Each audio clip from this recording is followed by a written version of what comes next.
Araw na lang mga kabutcher. Iwa tayo na ito yung beef knuckle.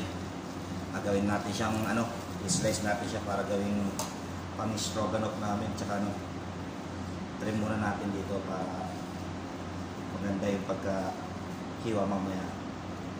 Kasi mayroon pa dito siya gap sa joint niya.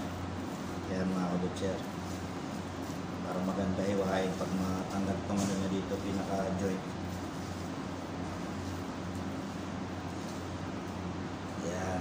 Bali, trabaho pa lang namin dito mga kabutcher. Nasa slicer kami dito ng mga karne. Parang all around. Customer attending, prepare ng pan-display sa labas. Yan mga kabutcher. Kailangan muna natin i-trim siya ng konti. Maganda talaga yung resulta niya, kaya yan. Bali, umpisa ko na siya dito, hiwain mga kabutcher. Trim muna natin siya dito. Bali, kukuha lang ako ng ilang piraso mga kabutcher para pan-display lang sa labas.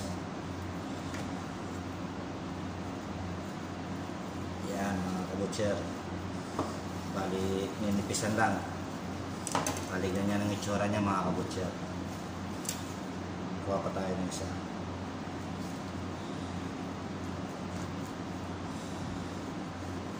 Yan. Paligyan niya ng itsura niya mga kabutcher, para siyang half moon. Diba? Pag nilagay sa tray, yan, maganda na siya. Maganda na yung presentation niya mga kabutcher. Kaya yun. Kaya hanggang dito lang. Ito naman bulang sa counter. Kaya hanggang dito lang tayo mga kabutcher. Okay? Sana may matutunan kayo.